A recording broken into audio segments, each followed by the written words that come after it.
Hello and welcome to the Art of Spiritual Sleep. My name is Wendy Rosenthal. I am your co-host today, along with the amazing Kabbalistic sleep and dream expert, Mordechay Balas. How are you, Mordechay? I'm great. How are you, Wendy? I'm fantastic. It's always great to see you. We want to welcome Great to be everybody. with you. Thank you. We want to welcome everybody back today and appreciate all of the comments and the likes that you're sharing with us. We're very excited that you are excited about this show. Today's topic is, are we really awake? And I'm going to let Mordechay get to that in just a moment. But before he does, I want to remind everybody you don't want to go too far, because at the end of this episode, you are going to get two amazing things. One is the language of dreams and your sleep symbol for the week. You will not want to miss that. And then something to sleep on that you can take away with you to practice on this week in between our episodes, so you can enhance your sleep and have clear dreams. So stay tuned for that. Also, if you have any questions at all, please feel free to put them in the comment box. If we don't get to your questions during this episode, we always follow up afterwards and are happy to talk with you. So Mordechay, I think I'm really awake. I don't know about you, anybody else, but I woke up this morning, thank God. What do you mean, are we really awake? Well, it's a question because, again, the brain, that's scientific, right? The brain works 7 times, 6 to 7 times, actually even more than the regular time that we are awake. So we are processing, this is just, again, physically, not that I'm a doctor or I haven't done like sleep research in a lab. Everything I share with you is from the Kabbalists and what I learned from my teachers. And I can share with you that really, if our mind is a computer, let's say if we can compare it to a computer, and the computer works 7 times more, 7 times faster in the times that we are asleep, that means that the real activity is happening when we are asleep, while the daily activity that we think we are awake, it's actually the time that the computer hibernates. When the computer hibernates, it's just very basic activity that is taking place. And we already learned that, again, the computer is just reserving whatever it is. So whenever you click the button again, in one of the, whenever you click the keyboard, it will come back to life. So wait, but let me really get this. the reality, yeah. Sorry, before you go on, I just want to make sure I clearly understood this. So you're telling me that science says, even science is saying that when we're asleep, our brain is more active than when we're awake. Yeah. So And we physically, it's been proven. Yeah. And now you're telling me that metaphysically, the Kabbalists knew this a really long time ago. Yes. Okay. And again, why? Because the Kabbalists teach us that the real reality, also known as the world of truth, is the 99% reality, the metaphysical reality that exists at the same time, as we already learned before, with the physical reality. So if 99% of the energy is available in the metaphysical reality, that means, and this is the true reality, where the physical reality is a world of illusion, it's only 1%, it doesn't really have that much light compared to, like the metaphysical reality, the dreams reality, has 99% more. It's 99 times more energy than the 1%. So it's almost as if the Kabbalists are telling you, why even bother being awake? You know, that was going to be, you stole one of my questions. So the ancient Kabbalists, and this is really beautiful, they spent, I'm not saying that we should be in that level, but they spent 9 hours a day, sometimes even more, of their awake time, 9 hours in a meditation state, which is the closest you can get to a sleeping mode. And there's a research that I came across recently about business leverage. I don't know if we spoke about it before, I don't remember. I think we did, right? a little bit. Yeah, so really like if 20 minutes of my time when I invested in meditation can make the next 9-10 hours more productive, more effective, then imagine when we are sleeping, really, this is the real deal. But again, there is a force in Kabbalah, we already learned about it, it's called the opponent. We learned about it more in Kabbalah 1, the first course. There is a force that is opposing to us and tries to tell us the opposite. Like the light is not where you think it is. It's trying to tell us that the light is here, right now. Grab what you can. If you look at the game, I remember as a kid that we used to play the game of hot and cold, like someone would hide something, and as you get closer, they tell you hot, hot, it's hotter, it's hotter. And then when you find it, warmer and colder. right. Or when you go further, it's like colder, right? Warmer and colder. The opponent uses the opposite.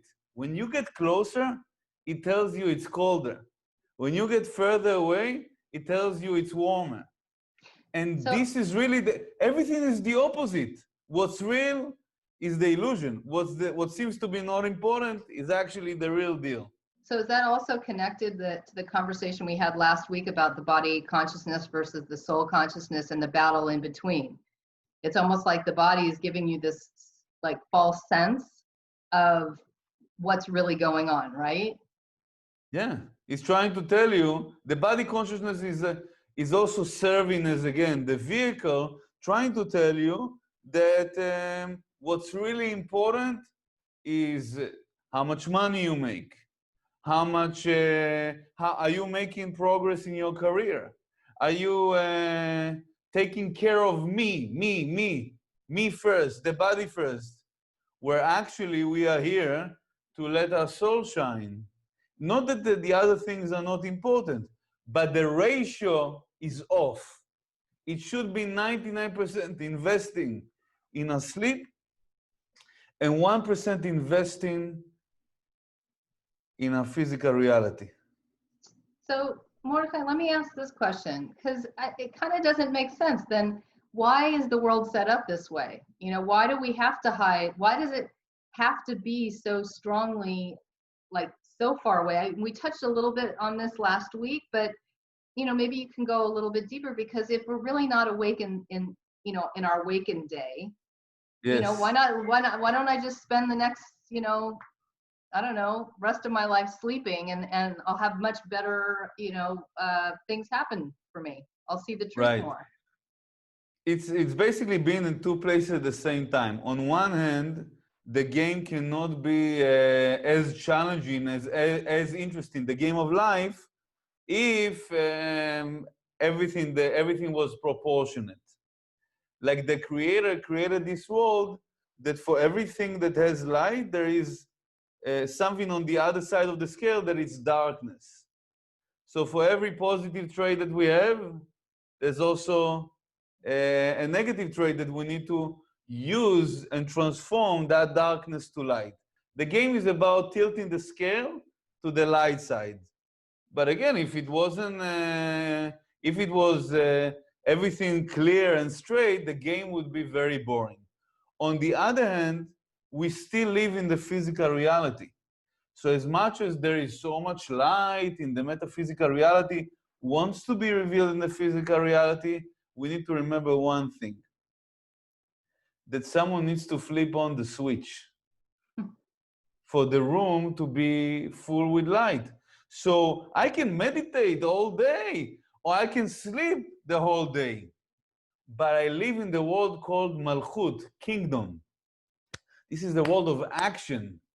If you're going to sleep throughout the day, it's going to create an effect that there's not going to be a revelation of light that you are meant to be revealing. Now, and this is why physically it's designed this way, that there's so much that a person can sleep. Like you have to really force yourself and maybe taking, I don't know, pills or different medications to be really like knocked out, right? But otherwise, It's designed that you can sleep. There's so much that you can sleep because this is to charge your battery. I mean, if we go back to the example of the phone, what are we doing? Is the phone meant just to be charged, or is it meant to be used? Exactly. The sleeping is the charging. Yes, it has benefits of getting messages, getting clarity, sending messages, solving things in the upper worlds. Obviously, when the phone is charged, when our soul is charged, there's much more we can do. But you don't get the energy, so you'll do nothing with it. That makes a lot of sense to me. It's kind of like if you don't have a tool and you don't, like if you're not using it, then what's the point, right? Yeah. Can I ask a question?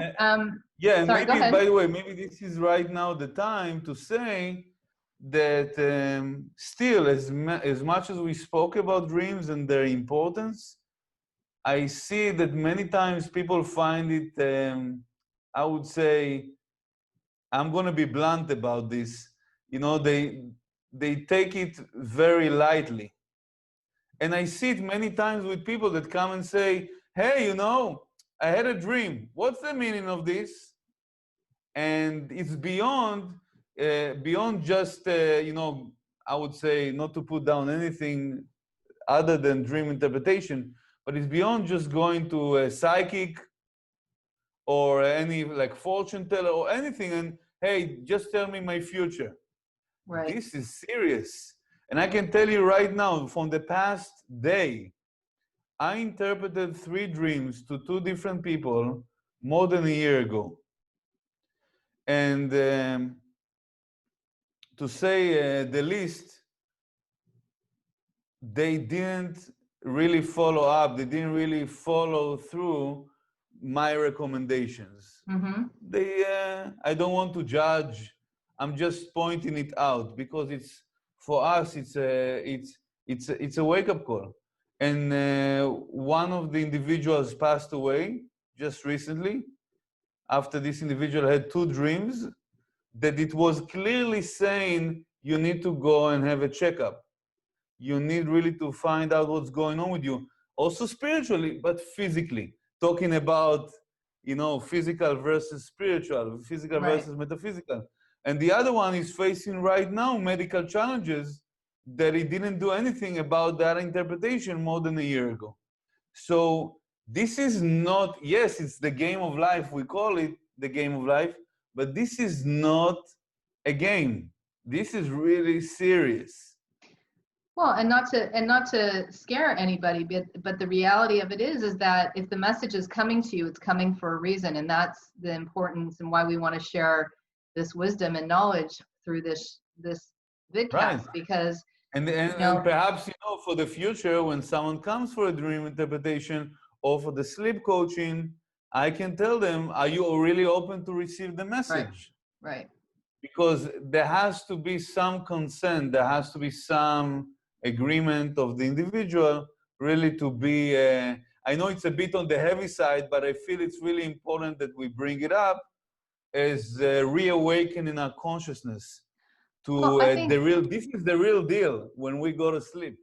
I think that it's a really great point in the process of this show and where it's heading, because also we're going to start to get into more of the tools and the ways that you can, enhance your sleep, enhance your dreams. This has been really the foundation setting part of it, right? And the reality of it is that message can't get through enough. The reason we called this episode "Are You Awake?" is because we really do spend a lot of our lives not believing that, or believing that this world is everything. And when you're open up to the idea that there's more, and I think that a lot of people in the world are becoming more aware of that, and that how much you can benefit from it. Like you're tapping into a tool that can really help your life for the good. And even like, why did you get a dream that was really meaningful for you? It got your attention. You know the truth? This is the truth. The reason you got this dream and it really made such a big impact on you is because in the day-to-day, we are not as open to receive that particular message. We have blockages. We have belief systems that don't serve us. We have logical mind that is filtering the spiritual things, don't really letting it in. So finally, when you're asleep, when the guards are off, this is the chance to get the message through to you. And sometimes they're messages that stay for a very long time. I mean, I know personally, I've had dreams that I had literally when I was a child that I still remember as clear as if I had it 2 days ago, you know? Right. So, I mean, it's like the messages are there and they're there for you to, you know, if you really want to take it seriously, like if you want to take it as a proper spiritual tool and acknowledge. And I think it's amazing that you brought up the fact that, you know, science is even showing that we use more of our brain when we're asleep. You know, our bodies are healing when we're asleep. We're like, our bodies are physically actually more active than we really believe. Something that Kabbalists have known for a really long time. And now science is showing it today, and we can't dismiss it. Right, and it's really true because let's do a quick exercise. Can you remember right now, without thinking, what did you have for breakfast last week on Wednesday? No. Most of the chances, Sorry. most of us don't really remember. But I remember a dream right now in a second that I had 23 years ago. Yeah. That dream brought me to the Kabbalah Center, to the spiritual path. So this already shows you that this is the real deal. Why? Because according to the Kabbalists, how do you know that something is true? Number one, it has a positive effect on you. And number two, it's long-lasting. This is long-lasting, and it has a positive effect. We rarely remember negative dreams. The nature of the human being is to forget them, because if we would carry them all the time with us, it will be a heavy load. So we remember the good stuff that awaken us to a greater thing. Oh, it was so wonderful. Listen, I really hope that this revealment of information that you've shared with us today really helps people understand that. And it's not to say that our awakened lives aren't worth anything. It's not that. It's just to remind everybody that you have two aspects of your life.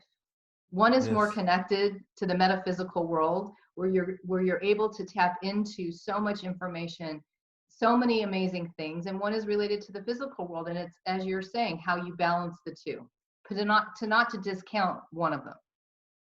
And the fact that you use, and we learned it, it's okay. The fact that we use sleep as a charging station for our soul does not mean it's not the real deal.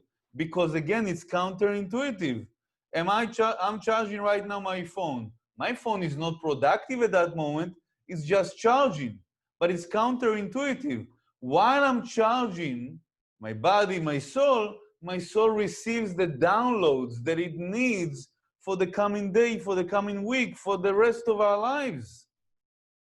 Yeah. So while I'm charging, why it seems it's not productive, this is the counterintuitive thing. It's actually, wow, it's amazing.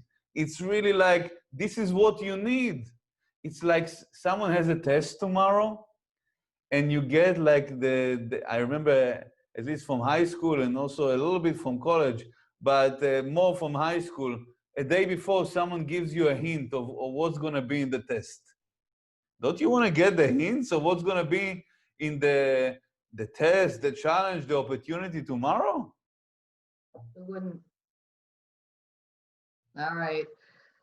Listen, I hope this really helps people understand to value your time asleep and your dreams as much as you value your time awake. And with that, we want to move on to the language of dreams. So yes, we can talk about the symbol of the week. Mordechay, what is the symbol of the week? So the symbol of the week is relatively, I would say, less common, but it's very special. And the message is, the symbol is a chair. So I would say, now wait, before you go into the interpretation again, because I have dreams and I see chair, like they're part of the environment. So will you make sure Yes. you explain, like, is it just if there's a chair in your dream, or is it about a chair? So it's a combination because the word chair in Hebrew is kiseh. This is the regular common language, kiseh, but a higher elevated word, which is used in certain times, especially for kings sitting on a special chair, is called kes. Okay, so kes is a higher elevated word. And if you add another letter to the word kes, which is the letter pay, you get the word kesef, which means money.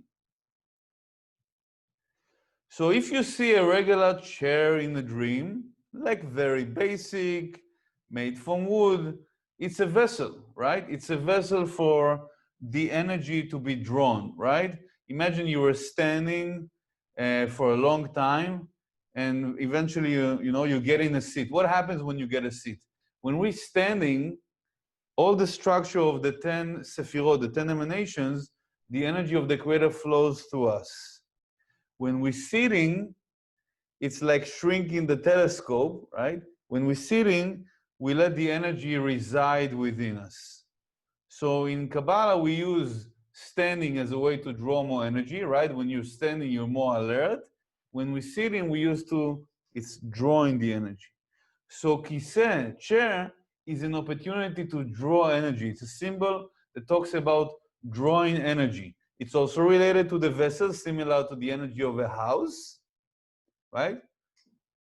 You reside in a house, same like you sit on a chair, it draws the energy. But when it comes to a chair, it's more about letting the energy come into you.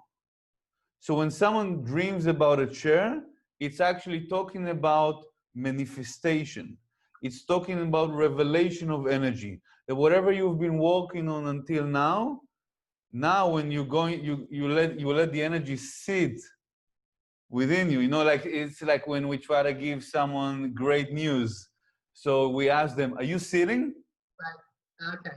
Who cares if I'm sitting? If I stand? Are you sitting? Because what I'm about to tell you is going to rock your world, right? Similarly here, are you sitting?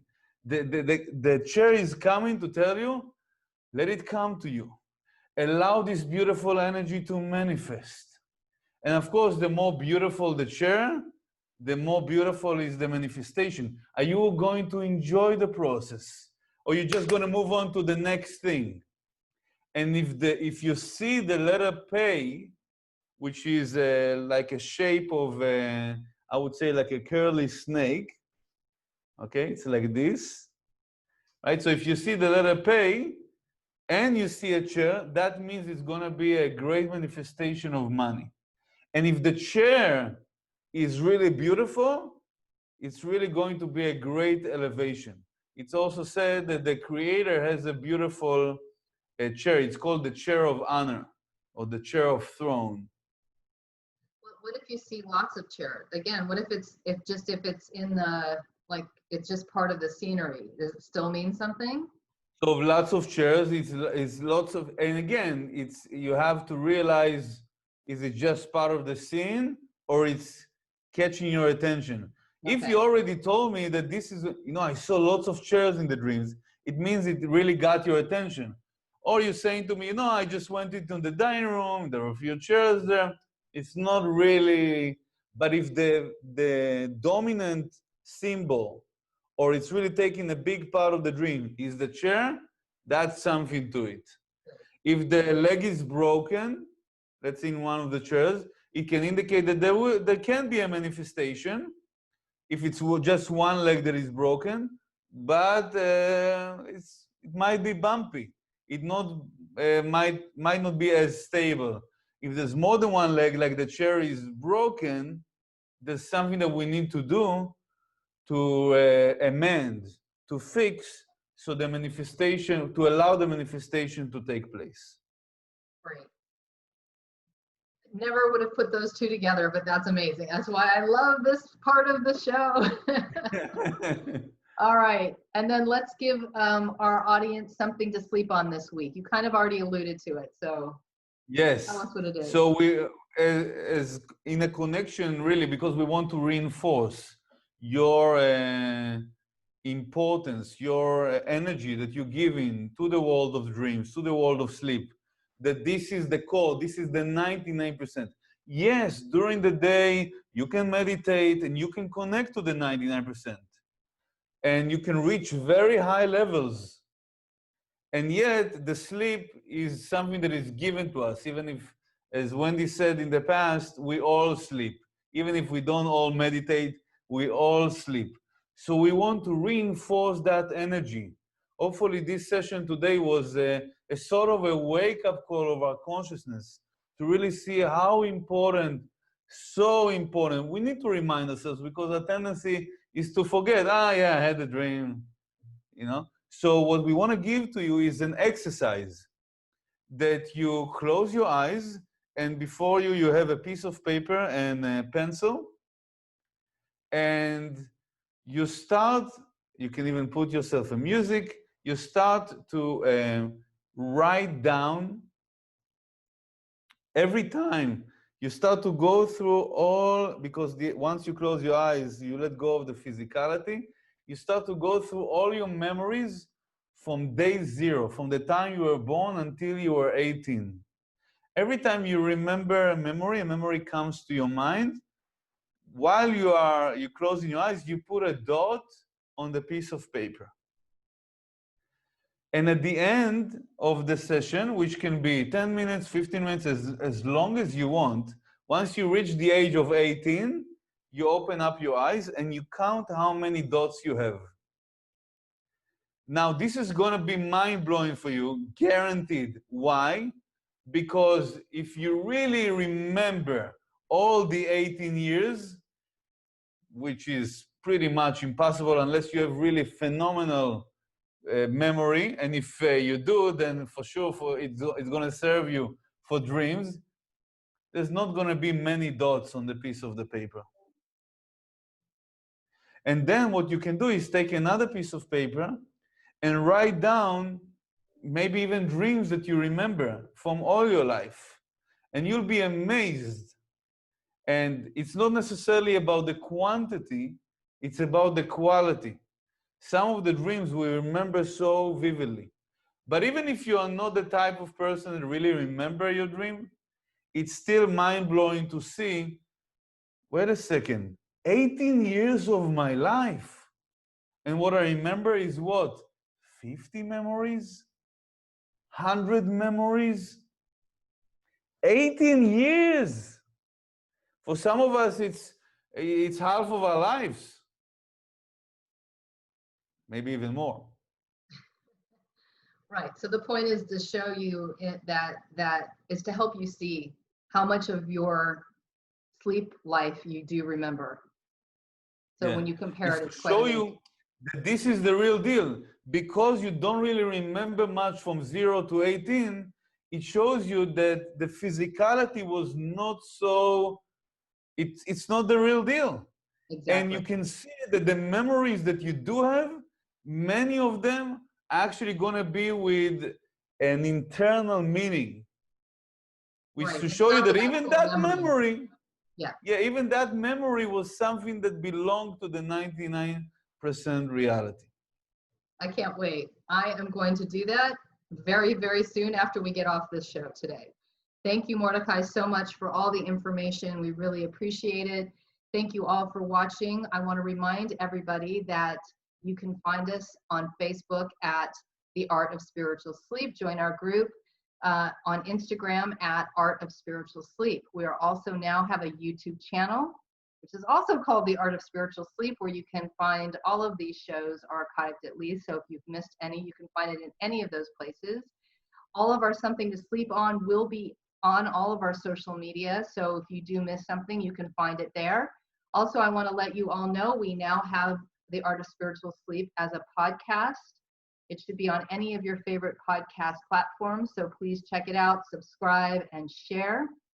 And Mordechay, if you want to if people want to get in touch with you and either have a dream interpretation or some sleep coaching, where can they do that? Just email dream@kabbalah.com or dreams@kabbalah.com. Kabbalah.com. All right. Thank you. I look forward to seeing you next week, and have a wonderful night's sleep. Pleasure. And share with us our responses. We would love to hear what came up in the exercise. Yes, we definitely do. We always want to hear your comments. Have a great day and a great night's sleep. Thank you. Good night and sleep tight.